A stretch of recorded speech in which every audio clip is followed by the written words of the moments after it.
देख रहे हैं न्यूज बीट पारस जहांजेब के साथ। वीडियो का शोर, सेनेट का जोर और उम्मीदवारों का जोर, ये है वो बीट्स जिन पे बात करेंगे आज न्यूज बीट में। अस्सलाम वालेकुम, मैं हूं पारस जहांजेब। तहरीक इंसाफ के खैबर पख्तूनख्वा असेंबली के अरकान के पैसे लेने की वीडियो सामने आई तो सियासत में तूफान खड़ा हो गया। सेनेट में खरीदो फरोख्त और पैसे के इस्तेमाल के सबूत सामने आए और करप्शन बेनकाब हुई, लेकिन इस वीडियो में देखे जाने वाले और नोट गिनने वाले अपनी अलग अलग कहानी लेके बैठ गए हैं। अब सेनेट के इंतखाबात कैसे होंगे ये तय करना सुप्रीम कोर्ट का काम है, लेकिन वजीर आजम इमरान खान ने इस वीडियो की तफ्तीश के लिए कमेटी कायम कर दी है।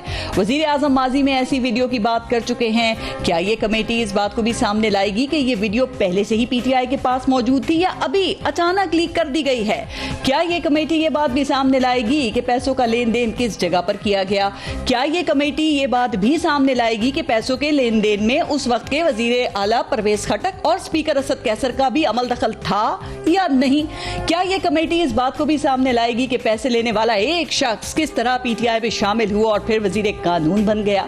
क्या ये कमेटी इसको भी सामने लाएगी कि इमरान खान के खिलाफ केस करने वाला आरिफ यूसुफ को केस वापस लेकर पार्टी ओहदा किसके कहने पर दिया गया? वजीर आजम इमरान खान ने 2018 में ही पैसे लेने वालों के केसेस नैब में भिजवाने का ऐलान किया था। क्या ये कमेटी ये भी सामने लाएगी कि उन मुल्जिमों को उस वक्त क्यों छोड़ दिया गया और अब क्या सजा दी जाएगी? ये और मजीद सवालात हैं जिन पे प्रोग्राम में आज हम बात करेंगे। और प्रोग्राम में हमें ज्वाइन किया है PMLN से सेनेटर जावेद अब्बासी साहब ने, पाकिस्तान तहरीक इंसाफ के MNA हैं फरूख हबीब साहब और पाकिस्तान पीपल्स पार्टी से सहर कामरान हमारे साथ प्रोग्राम में मौजूद हैं। अस्सलाम वालेकुम, बहुत बहुत शुक्रिया आप सबका। पहले एक ब्रेक लेंगे, देखते रहिएगा न्यूज बीट।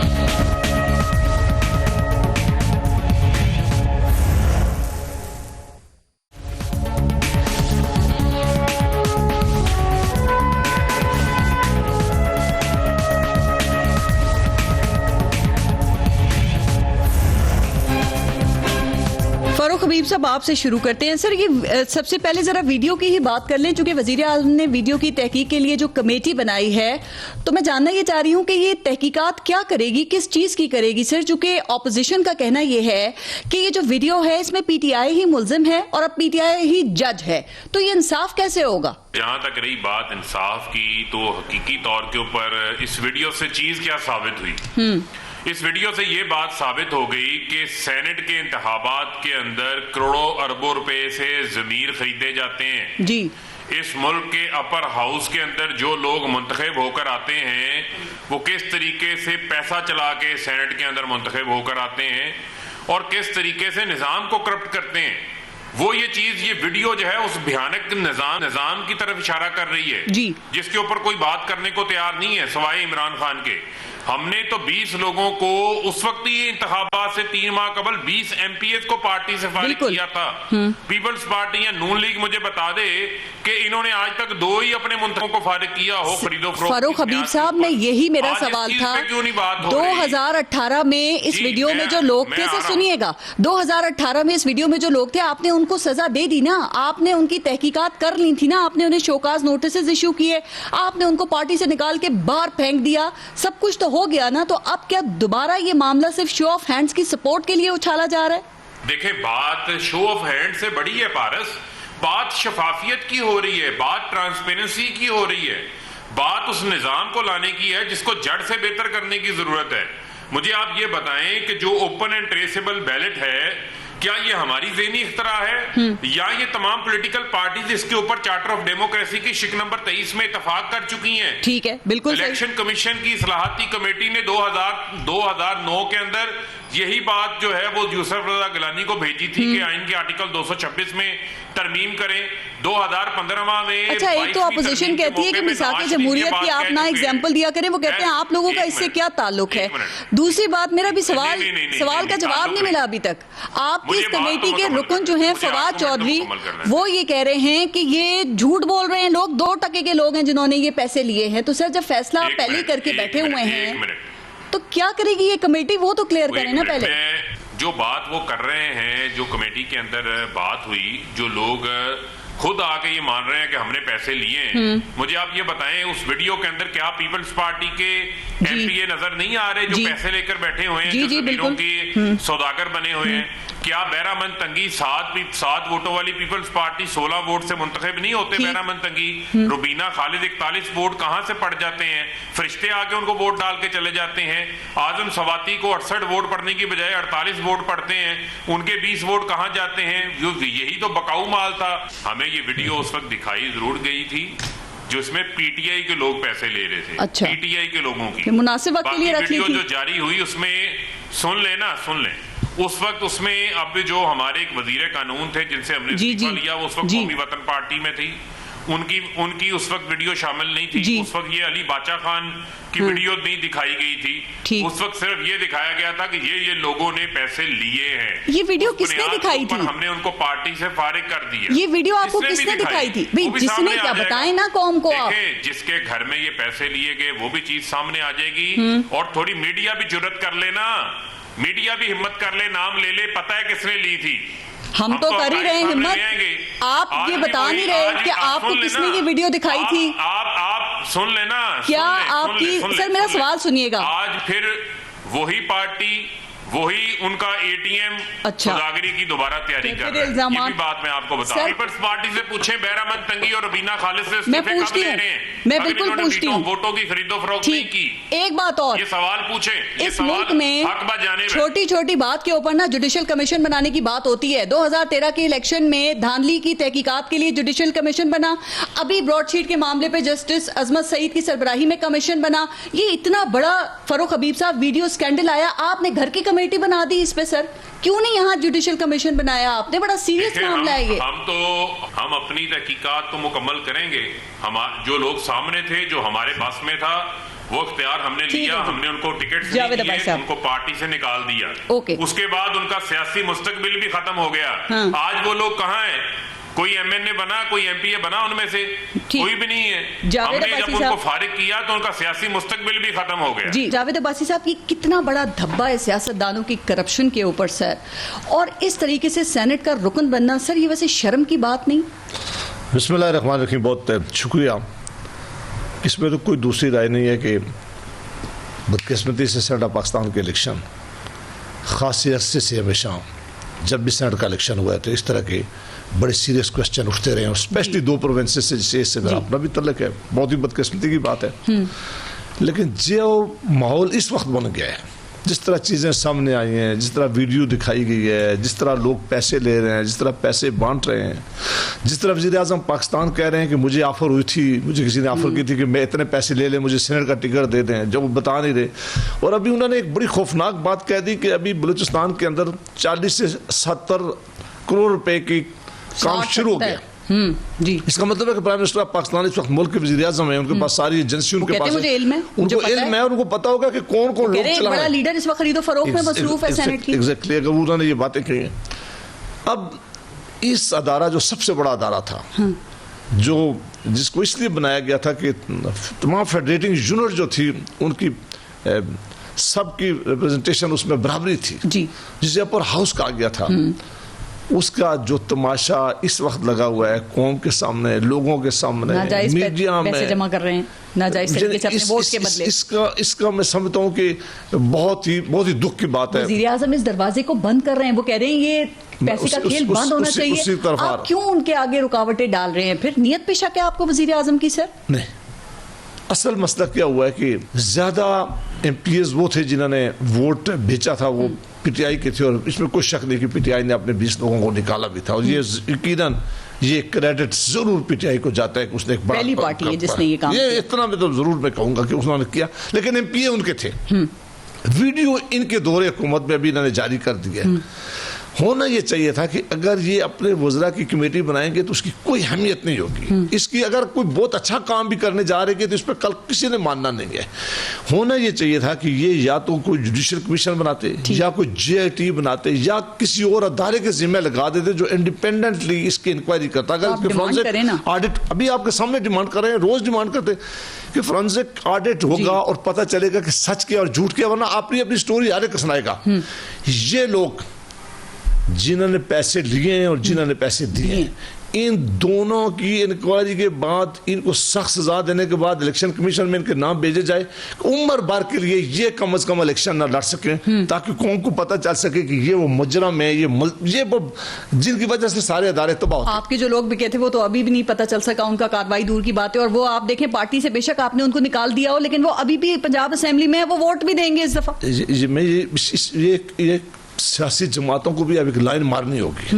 ये सख्त काम है, लेकिन अब सियासी जमातों को जरूर ये मामला करना होगा, वरना इन अदारों की क्या हैसियत रह जाएगी। अगर ये इलेक्शन हो गया, अब आएंगे सेनेट पाकिस्तान में, और अगर यही मामला चला कि सारे पैसे दे के जाते हैं, सब ने पैसे मंडी वहां लगाई हुई है, सपोर्ट क्यों नहीं करते फिर आप? उसकी वजह ये थी कि प्राइम मिनिस्टर ऑफ पाकिस्तान को चाहिए था कि वो सुप्रीम कोर्ट ऑफ पाकिस्तान के पास ना जाते।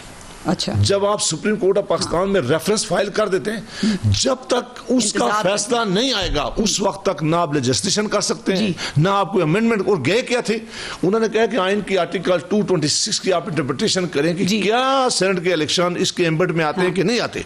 वो कार्रवाई अभी जारी थी। फिर इन्होंने काम किया कि इन्होंने एक कॉन्स्टिट्यूशनल अमेंडमेंट बिल जो है इंट्रोड्यूस कराया नेशनल असेंबली में।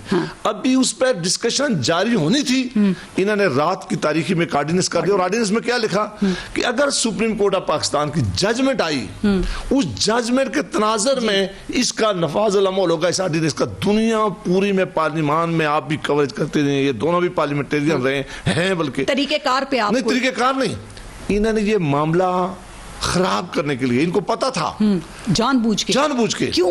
इसलिए कि ये इनका ख्याल था कि क्रेडिट हम ये जरूर ले लें कि इमरान खान साहब में एक तरीका है वज़ीर आज़म के, मैं पाकिस्तान में हाइप क्रिएट करूं, कई मौकों में उन्होंने की, लेकिन असली काम इन्होंने करना नहीं था। अगर ये काम करते, सबसे पहला काम था अगर ये पार्लियामान में लेके आते अमेंडमेंट, और ये दो जमातें अगर सपोर्ट ना करती तो लोग हमसे पूछते हैं ना कि आपने सपोर्ट क्यों नहीं की। जब भी कॉन्स्टिट्यूशनल अमेंडमेंट आई है, उसका तरीका होता है कि जॉइंट पार्लियामानी कमेटी बनाई जाती है, दोनों आवाना की, वो इस पर डिस्कशन करते हैं। वो तरीकाकार नहीं, नियत पे भी। सबसे ज्यादा इस वक्त खतरा पीटीआई को है। इनके लोग बिकेंगे, इनके लोग पहले भी इनके लोग बिके हैं। और खरीदेगा कौन, ये मैं नहीं कह सकता कि पता है, ये बताना नहीं। बिल्कुल मेरा यही तो वो जानना चाहते हैं, खरीदार कौन मैं है? ये कह रहा हूं कि इसलिए होगा कि इनके लोग इस वक्त सख्त ना लाएं नेशनल असेंबली के मेंबर पर। वजह क्या है? वजह ये नहीं, वो समझते हैं कि महंगाई बहुत ज्यादा है, हम हल्कों में जा नहीं सकते, गुर्बत बहुत ज्यादा है, जो इन्होंने वादे किए थे हम पूरे नहीं कर सके, जितने भी प्राइम मिनिस्टर साहब ने कही थी बातें वो एक भी पूरी हुई, वो अपने हल्कों में निकलने के काबिल नहीं है। दो सवाल आपसे, एक तो ये कि जब वोट के खरीदने की, बिकने की या चोरी होने की बात आती है, पाकिस्तान पीपल्स पार्टी के ऊपर शक क्यों किया जाता है?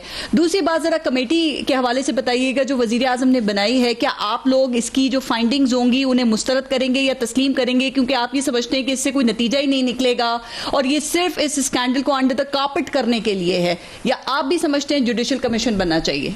सबसे पहले तो मैं ये कहूँगी कि 2018 का अगर ये वीडियो है जिसकी अभी फोरेंसिक होनी है, जिसके ऊपर ये तय करना है कि ये हकीकी वीडियो है या ये हकीकी वीडियो नहीं है, तो मैं ये समझती हूँ करीब 2018 की वीडियो थी, तो इन्होंने कहा हमें 2018 में वीडियो उतनी दिखाई गई। मैंने कहा चलें आपको थोड़ी सी दिखाई गई, तो 2018 में आपने ये सोचा कि थोड़ी सी देखी है तो कोई कुछ भी इसके ऊपर पेशरफ्त करने की ज़रूरत नहीं है। तो मैं कहूँगी आपसे ना सिर्फ मुजरिमाना गफलत हुई बल्कि आप शरीके जुर्म थे, ठीक है। दूसरी बात ये कि ये कहना कि जी मेंबर जो है वो बिकते हैं, देखिए बात ये है कि इसमें कोई डिफेक्शन क्लॉज नहीं है। मेंबर्स अपने ज़मीर के मुताबिक फैसला कर सकते हैं कि उन्हें किसको वोट देना है। उसमें मुख्तलिफ अवामिल होते हैं, आपकी आपस की जो ताल्लुकात हैं वो भी होते हैं, आपकी पार्टी के अंदर मेंबरों को जो पार्टी लेकर आती है उनके पर एतमाद नहीं वो भी होता है, आपके जो है पार्टी से इख्तलाफात भी होते हैं, और ये भी होता है कि सेनेट के इलेक्शन के तरीक़ेकार को समझने की भी ज़रूरत है। ये एक सिंगल ट्रांसफरेबल वोट होता है जिसमें आप अपनी पहली, दूसरी, तीसरी तरजीह देते हैं। तो ये ज़रूरी नहीं है कि अगर आपकी पार्टी के 7 या 8 मेंबर हैं, आपके सियासी इत्तेहाद कैसे हैं और आपको सेकंड प्रेफरेंस कैसे मिली है, ठीक है, उसके ऊपर आपका मेंबर जीतता है या हारता है। मोहम्मद अली शाह बाचा, ये कौन है? जानती हैं आप इन्हें? किसी का नजर आना वीडियो में, दो मुख्तलिफ मंजरों को जोड़ के वीडियो बनाना, अच्छा, और ऐसा तासुर देना कि जो शख्स सिगार पी रहा है वो भी पैसे ले रहा है। देखिए इस सब पे बहुत सवालात है। ये कहना और आप ये कहें कि 2018 से ये वीडियो थी और आपको दिखाई किसने थी, ये पैदा कहां से हुई थी, इसको दबा के आपने क्यों रखा और छुपा के क्यों रखा, और आज आप ये तासुर क्यों दे रहे हैं? और ये तासुर देने के लिए इनको ऐसा मिला जब इनके तमाम हरबे नाकाम हो गए और ये ऑर्डिनेंस लेके गए। और बात ये है कि जो इनको ये मालूम है कि आज इनके मेंबर्स इनसे खुश नहीं है, ये अपने डॉक्टरों को, अपने जो है वो दोस्त जोड़ तोड़ के बना दी होगी और वो वोट देने को तैयार नहीं है। देखें, एक तो ये जो मोहम्मद अली शाह बाचा है ना, ये पाकिस्तान पीपल्स पार्टी के बड़े पुराने केपीके के रुकन हैं, और ये वीडियो में पैसे बांटते हुए इनको देखा जा रहा है। तो कम से कम आपकी पार्टी की क़यादत को इनसे पूछना चाहिए था, भाई किस खुशी में पैसे बांट रहे हो। और अगर वो कहते हैं कि इस वीडियो को एडिट किया गया तो फॉरेंसिक ऑडिट करवा लेना इसका, जैसे नून लीग ने जज अरशद मलिक की वीडियो का फॉरेंसिक ऑडिट करवाया था। देखिए बात ये है वीडियो की कितना फोटोशॉप्ड है और उसको देखना है। उसको ऐसे क्या ये पीटीआई अपनी कमेटी बना लेगी? तो मुझे बताएं वाटा चीनी की कमेटी और कमीशन कहां गए? मुझे मैं आपको एक और बहुत अहम बात बताऊंगी पारस, जब जस्टिस वजीहुद्दीन ने इंट्रा पार्टी इलेक्शन जो पीटीआई का था उस पर अपने तहफ़्फ़ुज़ात का इजहार किया और ये कहा कि इसके अंदर असर रसूख और पैसा चला है, तो इमरान खान अहमद नियाज़ी साहब ने जस्टिस वजीहुद्दीन को निकाल के एक तरफ किया। ठीक है, तो बात ये है कि वजाहत आपको फिर भी देनी पड़ेगी कि 2018 में आपके दो सेनेटर्स कैसे बन गए थे केपीके से। और आपको याद होगा जरदारी साहब उस वक्त बड़े गुस्से में थे, उन्होंने चैलेंज किया था कि मैं सेनेट भी नहीं लेने दूंगा। आप मुझे बताएं कि यूसुफ रजा गिलानी मुतफ़क्का वजीर आजम कैसे बने थे? ठीक है, आज पीडीएम के मुतफ़क्का कैंडिडेट कैसे बने हैं? जो सियासतदान होते हैं वो उनके अंदर ये सलाहियत होती है कि वो सबके साथ बैठ के बात कर सके। इमरान खान अहमद नियाज़ी लेते सोलो फ्लाइट और उन्होंने तो कौमी यकजहती तबाह कर दी, उन्होंने तो अहम तरीन कौमी सलामती के इश्यूज पे कौम को इकट्ठा नहीं होने दिया। तो आप ये समझती हैं कि ये किसी को, आज इनके मेंबर्स इनके साथ खड़े होने को तैयार नहीं है। और जो ये कहते हैं कि अगर ये इलेक्शन ओपन बैलेट से नहीं हुए, नहीं एक मिनट, तो ये ओपन धमकी देते हैं कि मैं अपने असर रसूख और अपनी अथॉरिटी इस्तेमाल कर सकता हूं। देखिए बात ये है कि आप अच्छे कैंडिडेट लेकर आते हैं। शिकायत ना कीजिएगा कि पीटीआई ने नंबर से ज्यादा सेनेटर्स बन गए पीटीआई के, वो कह रहे हैं ओपन बैलेट करवाएं। ये बताएं कि फिर तो वजीर आजम के ऊपर मैं समझती हूँ दो चीजों का होना चाहिए। 62-63 के ऊपर का भी इन पे लगना चाहिए कि इनको ये मालूम था, ये सादिक और अमीन इनके मेंबर्स नहीं रहे। इनके मेंबर जिन्होंने पैसे लिए वो कहते हैं कि हमें स्पीकर हाउस से पैसे दिए गए, तो अभी इनके जो वो डिफेंस मिनिस्टर को क्यों रखा 3 साल तक, और अभी जो इनके सिटिंग डिफेंस मिनिस्टर है और स्पीकर है जिनके ऊपर बात आ रही है, ये उनको नहीं रख रहे। और वजीर आजम साहब जो है ये बता सवाल फिर भी वही है, केपीके से पाकिस्तान पीपल्स पार्टी के 2 सेनेटर्स कैसे बने जबकि आपके पास उतने नंबर्स भी पूरे नहीं थे? फारूक हबीब साहब, मैं जरा आगे चलती हूं। मैंने जवाब दिया है कि जी देखिए हमारा इतिहाद था, प्लस जो आपकी सेकंड प्रेफरेंस है वो भी काउंट होती है, उसका मजमूई तौर पर देखा जाता है कि किसके वोट हो गए। ये इनको थोड़ा सा तरीकेकार को भी समझना होगा। जरा समझ लें तरीकेकार को, कुछ इनसे भी सीख लें। फारूक हबीब साहब, जरदारी साहब अक्सर बोलते हैं हमसे भी सीख लो कुछ। सर ये फारूक हबीब साहब इसका भी जवाब दें, साथ साथ सदारती रेफरेंस को सब तीनों सियासी जमातों और पाकिस्तान बार काउंसिल ने अब चैलेंज कर दिया है।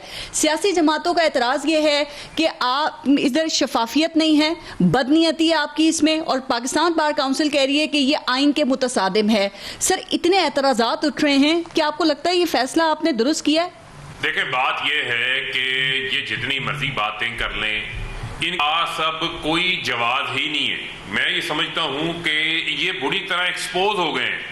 हमने ये कहते हैं आईनी तरमीम की, हमने 26 अक्टूबर के कौमी असम्बली के एजेंडा के अंदर आईनी तरमीम का जो है वो 26वीं आईनी तरमीम जो है उस एजेंडा का हिस्सा थी। ये मैं आपको 26 अक्टूबर का बता रहा हूँ। दूसरी बात ये है कि जो बात बार बार की जा रही है मुझे ये बताएं कि सिर्फ केपीके के अंदर नहीं हुआ, सिंध के अंदर भी इनके 2 सेनेटर ज्यादा जीते, 17 एमपीएस इन्होंने एमकेएम के खरीदे, वो भी रिकॉर्ड का हिस्सा है। कल आपके समा टीवी के ऊपर ही ये चीज जो है वो न्यूज ब्रेक हुई है, किसी और जगह के ऊपर ब्रेक नहीं हुई।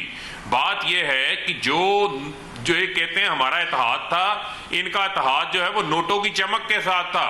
जो नोट इन्होंने चलाए, जो पैसा इन लोगों ने थर के बच्चों का छीना, जो लाड़काना की डेवलपमेंट का छीना, जो 14 अरब रुपए की गंदम चूहों को ये खिला के जो बेची इन्होंने, जी, वही जी। पैसा आकर जो है वो यहाँ पर चलाते हैं, सेनेट के इंतखाबात में चलाते हैं। आप ठीक ये है। देखें कि जब इस निजाम को करप्ट करते हैं तो उसकी कीमत पाकिस्तान की आवाम को अदा करना पड़ती है। जी। जो आज अरबों रुपया खर्च करके सेनेटर बनेगा, पारस, कल वो मेरा आगे क्वेश्चन है। खरबों रुपए का टीका पाकिस्तान की आवाम को लगाएगा। इसमें बड़ी अहम चीज है। दूसरी बात यह है, फिर मैं इनको ये कहूंगा कि 5 साल नून लीग की हुकूमत रही, 5 साल पीपल्स हाँ, पार्टी 10 की साल हो गए। हुकूमत रही, मिसाके नहीं जमहूरियत किया। की सिर्फ एक शिक पर अच्छा अमल फारूक दरामद हबीब हुआ। साहब मेरी बात सिर्फ सुनिए, एक शिक पर अगर इस अमल वक्त दरामद सेनेट हुआ। के इलेक्शन सुन ओपन लेना, बैलेट से हो भी एक जाते मिनट, हैं, पारस, सिर्फ चेयरमैन सेनेट का पारस, इलेक्शन एक तो मिनट, फिर एक सीक्रेट मिनट, पारस। बैलेट से होगा ना, तो फर्क क्या पड़ेगा? वही एक मिनट, मैं एतराजात आ उठेंगे। रहा हूं। मैं आपको कह रहा हूं कि मिसाके जमहूरियत की ये बार बार कहते हैं ना, मुशावरत होनी चाहिए, मिल बैठना चाहिए।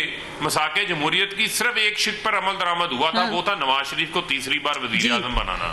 वही आइन के 73 के आइन में 2 बार वजीर आजम बनने से ज्यादा पाबंदी थी, और किसी चीज पर इन्होंने अमल दरामद नहीं किया। जहां तक रही बात फारूक हबीब साहब, क्या बेहतर नहीं था एक मुकम्मल एक जामे बिल ले आते आप सर? ये इलेक्शंस, तमाम इलेक्शंस के हवाले से आप मुशावरत करते इस ऑपोजिशन के साथ, उसके बाद आप इसको पास करा लेते। कितना पेचीदा मसला बना दिया आपने इसको जो सर। अमेंडमेंट हम ये लेकर आए हैं, उस अमेंडमेंट के ऊपर इन्होंने तूफान बदतमीजी खड़ा कर दिया, स्पीकर के ऊपर हमला किया, कौमी असम्बली कानून साज असम्बली मुशावरत तो कर लेते हैं। पहलवान साज का अखाड़ा बना दिया इन्होंने। मुशावरत के लिए तो हमने इनको डिबेट का मौका दिया, बहस का मौका दिया, और इसमें क्या मुशावरत करनी है? ये चीजें तो इन्होंने खुद मानी हुई हैं, बोली हुई हैं, लिखी हुई हैं, इसी पे एतराज है, दोहराई हुई हैं।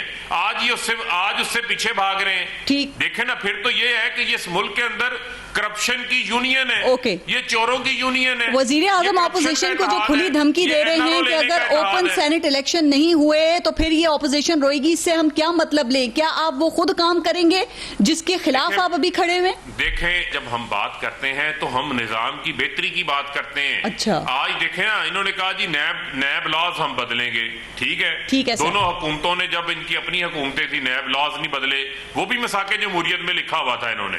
उसके बाद इन्होंने मिसाके जमहूरियत में आइन के आर्टिकल 226 में तरमीम का भी लिखा, वो भी नहीं बदले। ठीक है सर, वो कह रहे हैं वजीर आजम बड़े वरीड हैं, पिछले 2.5 साल वजीर आजम हर मुमकिन कोशिश कर रहे हैं किसी तरह से सेनेट के इलेक्शन जो हैं वो ओपन बैलेट हो जाएं। उनको बहुत परेशानी है इसलिए चूंकि आपके अरकान आपसे नाराज हैं, और वो कह रहे हैं फॉरवर्ड ब्लॉक बन रहा है कि हिंदी कहती है पीटीआई में पंजाब में।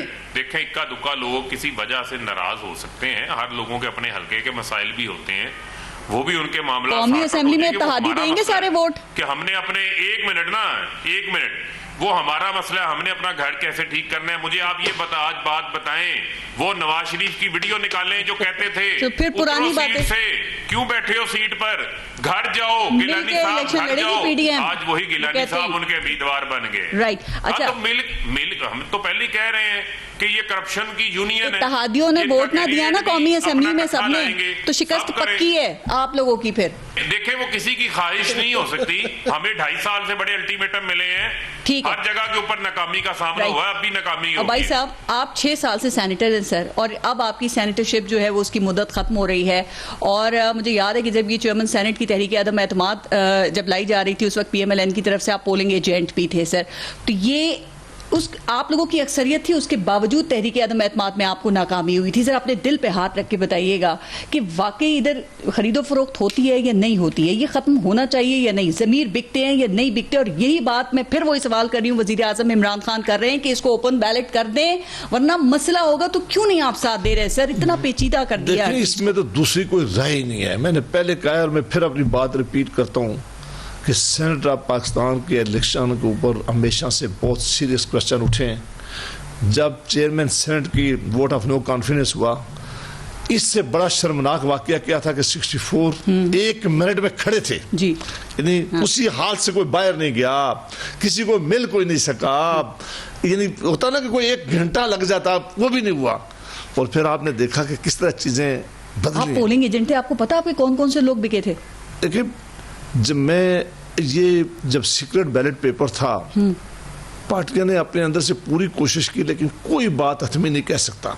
मैं खुद गया शिबली फराज साहब के पास कुछ अर्सा पहले, चेयरमैन सेनेट बैठे हुए थे, मैंने कहा इस सेनेट ऑफ पाकिस्तान पे एक आसान कर दें। इसलिए कि मैं खुद भी सेनेटर रहा हूँ, हमारे भी बच्चे हैं, हमने भी जिंदगी गुजारनी है। इस ऐवान के यार सेनेटर के ऊपर लोग शक कर रहे हैं क्योंकि किसी को नहीं पता ना कौन है। मैंने कहा परवेज खटक साहब को पता है, हुकूमत को पता है, सादिक संजरानी साहब को पता है, शिबली साहब, फराज साहब को पता है, फरक हबीब साहब को भी शायद पता हो। जाहिर है ये वो लोग थे जिन्होंने रब्ते किए थे या रब्ते थे।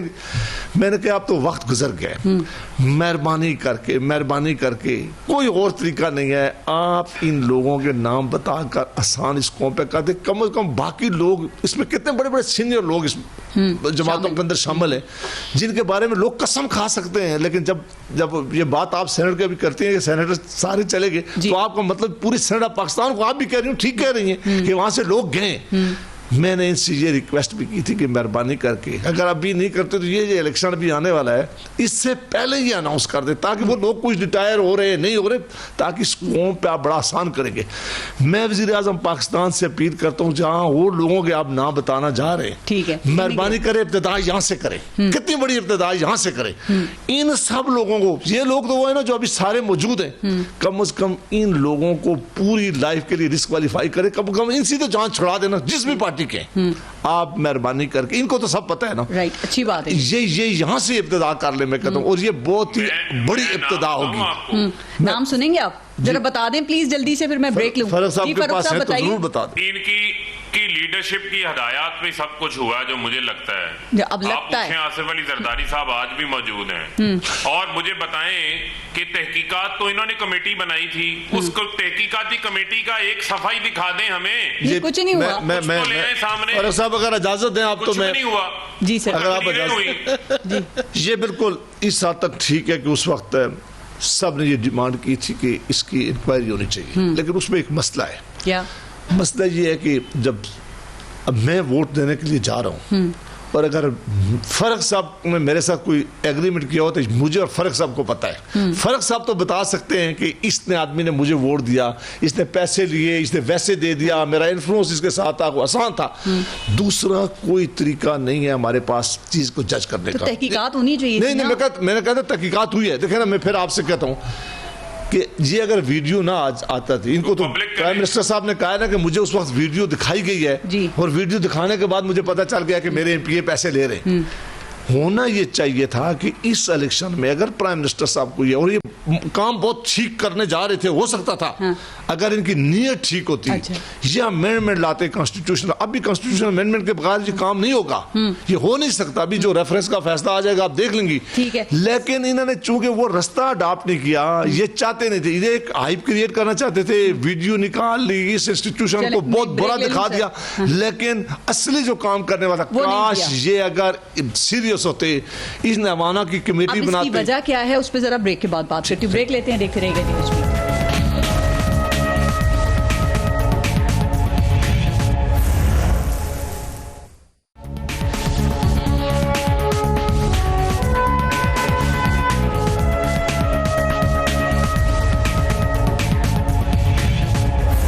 अच्छा भाई साहब, मैं इससे पहले कि शहर से बात करूं, मुझे एक बात का और जवाब दीजिए, क्योंकि ब्रेक से पहले आप बात कर रहे थे, क्या ये बात दुरुस्त नहीं है कि सर हमारे यहाँ जो सियासी जमातों का मसला ये है कि आप लोगों की जो सियासत है ना वो अपने ज़ाती नफ़े और नुकसान तक महदूद है।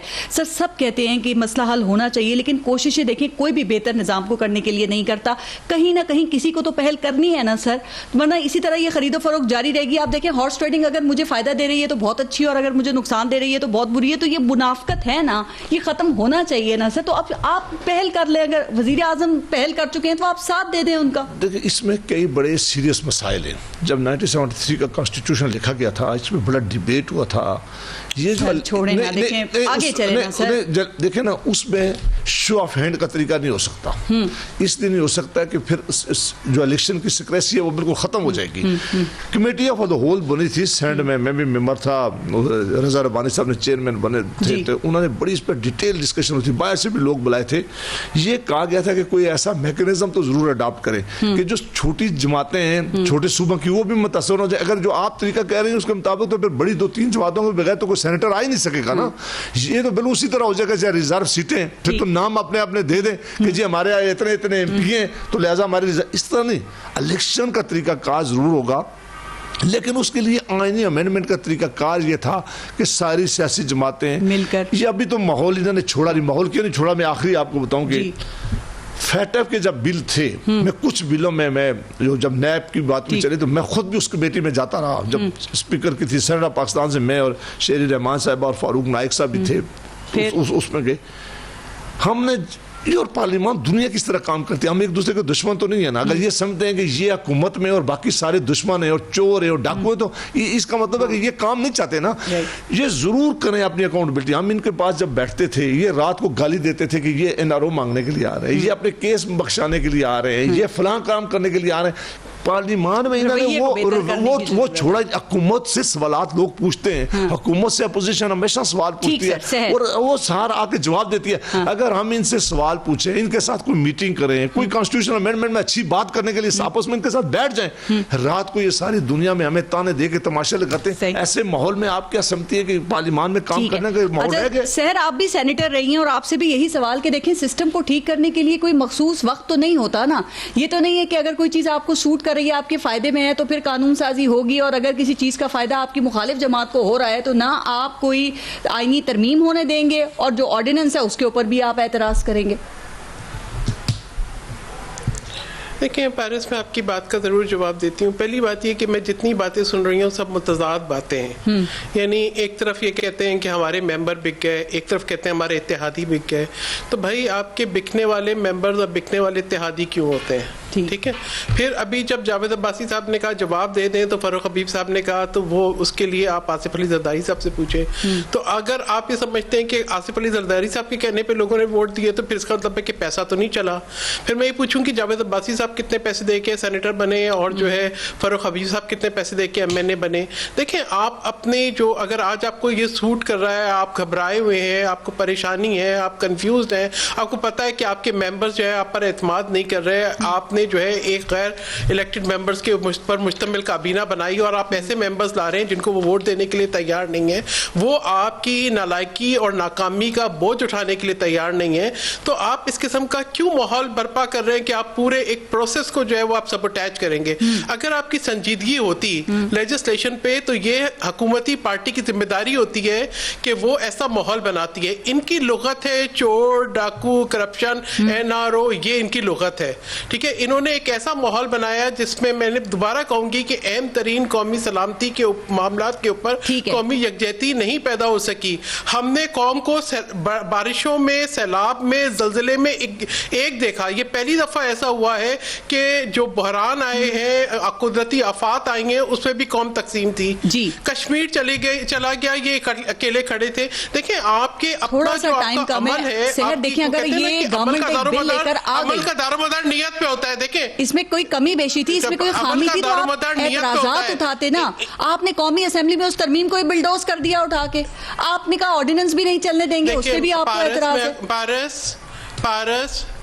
पारस देखिए, अमल का दारोमदार होता है नियत पे। जहां नियत में फतूर हो, देखें इस मामले के ऊपर सेनेट में कमेटी ऑफ द होल के अंदर एक मुकम्मल बहस हुई थी। ये एक टेक्निकल मामला है, कुछ चीजें इतनी कहने में बहुत आसान होती हैं, उनके होने में दुश्वारियां होती हैं। आइन भी बहाल हुआ, सूबों को हकूक भी मिले, पेशरफ दी हुई, जो शायद इनको नहीं मालूम क्योंकि ये पार्लियामेंट में बैठते नहीं है। तो बात ये है कि अगर ऐसी हुकूमत 2019 हुकूमत जिस पे हम अदम एतमाद कर चुके हो, ऐसी हुकूमत जिसको हम जाने का टाइम दे चुके हो, ऐसी हुकूमत जिसका रवैया और जिसकी नाकामियां जो है वो पाकिस्तान के बच्चे को मालूम हो, उसके साथ कैसे बैठा जा सकता है? और फिर स्पेशली स्पीकर के साथ जिसका अपना किरदार मशकूक हो। अच्छा, आपको याद है कि 2019 अगस्त की मैं बात कर रही हूँ कि जब ये चेयरमैन सेनेट के खिलाफ तहरीक अदम एतमाद नाकामी हुई थी, उसके अंदर तो आसिफ अली जरदारी साहब से एक सवाल पूछा गया था, जिसके जवाब में उन्होंने ये कहा था कि अगर अल्लाह ने हमें कामयाबी अता की तो हम ये जो ओपन बैलेट है इसके लिए जरूर रिफॉर्म्स करेंगे। तो कहां है आपकी वो कोशिशें? आपने भी यू टर्न ले लिया। देखें बात ये नहीं ये नहीं होता। देखें, ये चीजें एक दिन में नहीं होती, ना ही आइन के साथ यहाँ तो मजाक 10 साल किया में भी जाता नहीं है, ना आइन को सबोटाज किया जाता है। देखिए, नहीं, ये देखें, आप सेनेट के इलेक्शन से पहले आप एक बिल ले आए, उससे पहले आप ऐसा माहौल बनाएं कि कार्रवाई ना चले। वजीर आजम साहब जो है वो पार्लियामेंट से गायब हो, ठीक है, उनके लिए तलाशी गुमशुदा के नोटिस लगे हुए हो, तो फिर ऐसे वक्त में जब वजीर आजम मफरूर हो, जब वज़रा गायब हो और पार्लियामेंट का माहौल ऐसा हो, आप पे अदम एतमाद हो, पीडीएम की तहरीक आपको जो है वो अल्टीमेटम दे चुकी हो कि आप इस्तीफा दे दें, ऐसे वक्त में आपकी लेजिस्लेशन कोई आ सकती है। और ये अगर और फिर आप जाके फरीक भी बन गए सुप्रीम कोर्ट में, तो भाई आप करते हैं ताकि आप लोग तीनों जमातें जो अपोजिशन की हैं, ताकि इस केस को तूल दिया जाए और इलेक्शन से पहले सुप्रीम कोर्ट इसका फैसला भी ना कर सके। कभी तो कहीं से भी नहीं, हमारा असूली मौकिफ है कि जो बात पार्लियामेंट में होनी चाहिए थी वो पार्लियामेंट, देखिए अभी फारूक हबीब साहब सब्र करें आप, जो बात पार्लियामेंट में होनी चाहिए थी आपने हर गलत हरबा अपनाया, आपने इलेक्शन कमीशन पे असरअंदाज होने की कोशिश की, आपने सुप्रीम कोर्ट पे असरअंदाज होने की कोशिश की, आपने पूरे अमल को और आपने पूरे पार्लियामेंट को टाइम कम है, बाकी दो से भी कमेंट ले लूं। पाकिस्तान की इज्जत और वकार को आपने दांव पे लगाया। फारूक हबीब साहब, क्या किसी तनाज़े से बचने के लिए ऐसा हो सकता है कि आप इस ऑर्डिनेंस को वापस ले लें सर, या आप इसके ऊपर डटे रहेंगे? चूंकि तीनों जमातें फरीक बन चुकी हैं सुप्रीम कोर्ट में, और नून लीग ने तो ये तक कह दिया है कि सिरे से ही ये जो रेफरेंस है ना, इसको खत्म होना चाहिए सर। उन्होंने ये अपील की है। देखें, बात ये है, ना तो रेफरेंस गैर आईनी है, ना ही ऑर्डिनेंस गैर आईनी है। पीपल्स पार्टी अपने 5 साल हुकूमत में 621 जारी किए थे। पीएमएलएन ने 250 ऑर्डिनेंस गैर आईनी जारी किए थे। आईनी गैर आईनी की बहस का मामला नहीं है, बहस है अखलाकियात की।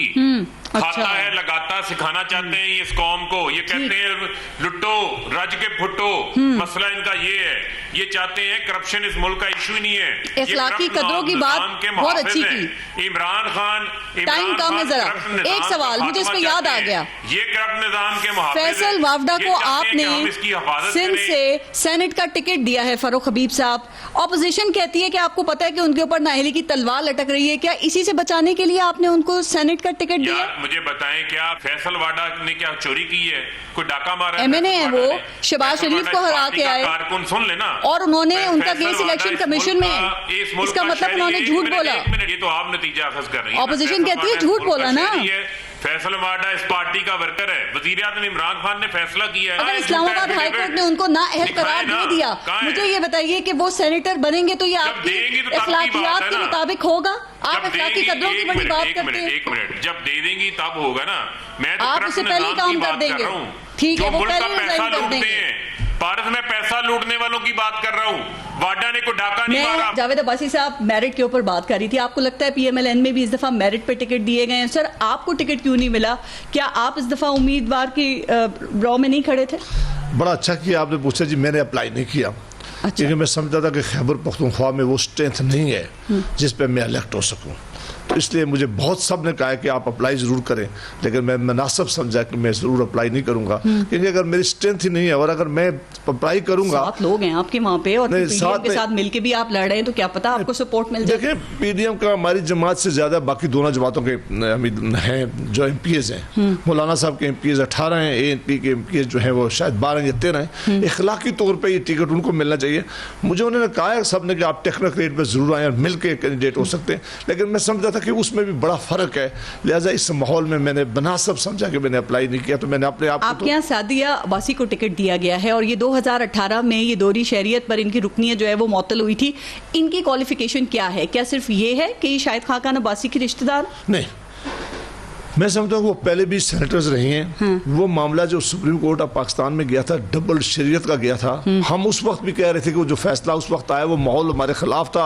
यहाँ आपको पता है कि जब साकिब निसार बैठे तो क्या क्या मामला था, उन्होंने डिस्क्वालीफाई किया, हमने उनकी बात मान ली। ज़ाहिर सुप्रीम कोर्ट ऑफ पाकिस्तान ने फैसला किया, उनका उस वक्त भी मेरिट था और वो आज भी पूरे मेरिट पे आई हैं। उनकी आप क्वालिफिकेशन देख लें, उनकी कंट्रीब्यूशन देख लें, और अगर कोई भी किसी और ये पार्टी में सहर भी बहुत डिजर्व करती हैं। शहर आपको टिकट नहीं मिला, इसकी क्या वजूहत थी, या आपने भी उसके लिए अप्लाई नहीं किया था? क्योंकि हम ये देख रहे हैं कि पार्टियों के अंदर होता ही है कि या तो रिश्तेदारों को या दौलतमंदों को ही टिकट दिए जाते हैं।